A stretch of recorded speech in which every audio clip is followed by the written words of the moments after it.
পুরো বাড়িতে তখন বিকট শব্দে গান বাজছিল। প্রতিবেশীরা ভেবেছিলেন কোনো উৎসব চলছে, কিন্তু সেই সুরের আড়ালে চাপা পড়ে যাচ্ছিল এক মায়ের কলিজা ফাটানো আর্তনাদ। রাজশাহীর খড়খড়ি এলাকায় শনিবার রাতের এই ঘটনাটি হার মানিয়েছে কল্পনাকেও। মাত্র কয়েকটা নেশার টাকার জন্য ৪২ বছরের যুবক সুমন তার নিজের মাকে কতটা নিষ্ঠুরভাবে খুন করতে পারে তা দেখে স্তব্ধ হয়ে গেছে গোটা শহর। মায়ের কাছে নেশার টাকা চেয়ে না পেয়ে সুমনের ভেতরের পশুত্বটা যেন জেগে ওঠে।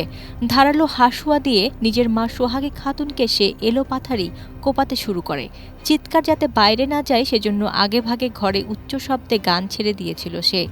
নেশার ঘোরে থাকা সুমন জন্মদাত্রী মায়ের বুক পেট ক্ষতবিক্ষত করেই শান্ত হয়নি। হত্যার পর মায়ের নিথর দেহটি ঘর থেকে বের করে প্রায় ১০০ মিটার টেনে হিঁচড়ে নিয়ে আসে প্রধান সড়কে।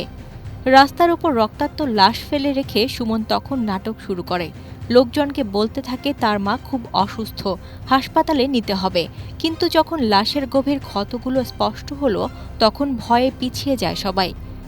অবস্থা বেগতিক দেখে সুমন দৌড়ে বাড়িতে পালালেও শেষ রক্ষা হয়নি। পুলিশ ঘর ঘেরাও করে তাকে আটক করে।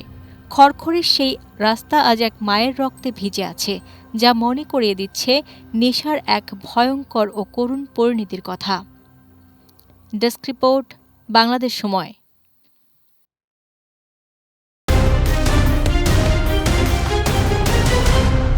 বাংলাদেশ সময়, সবার আগে দেশ।